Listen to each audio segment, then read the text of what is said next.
Hey guys, Coach Cook here. Obviously, it is a snow day, so for those watching this video in the future, that's why I got my funny hat on and the weird background.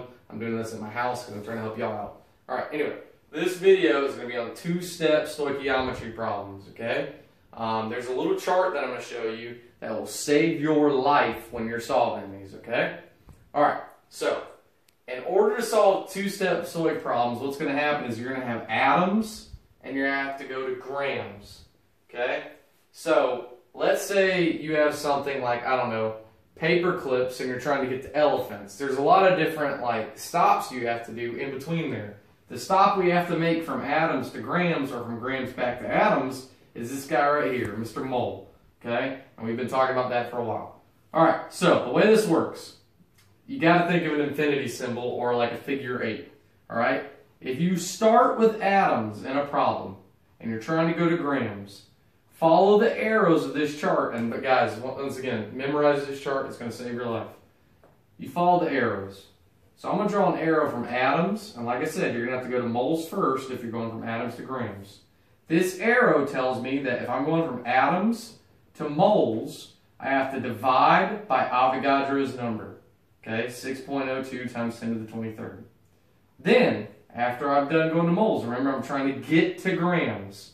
I go from moles and I follow my next arrow. And I go to grams.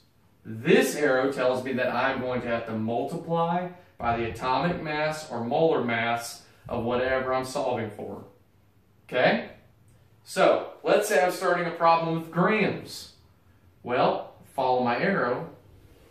I have to go to moles first if I'm going from grams to atoms.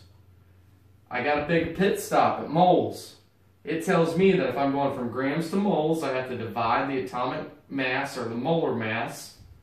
Then once I get my moles to get to atoms, I follow my arrow again, and I'm going to have to multiply by 6.02 times 10 to the 23, or Avogadro's number. Okay? It's a nice little infinity symbol. Now, a really cool thing to think about, and it's a little trick, is whenever you have moles, whenever you're at the moles step, it's easy. Either way you go, you're going to have to what? You're going to have to multiply. So that's a really easy way to think, okay, if I'm drawing this and I get confused on a test, well, if I'm at moles, I'm always going to multiply no matter which way I go. The only problem is you got to remember which one you're going to do. So grams, no matter what step you go, 2 grams or from grams, is going to involve the atomic or molar mass.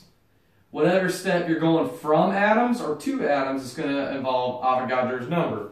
You're just going to have to remember which way to use it. Okay? So that's how to set up two-step problems for stoich. There's going to be another video about this, how to do it with conversion factors. But that's coming a little later. So remember, memorize this chart. It's super, super helpful. All right.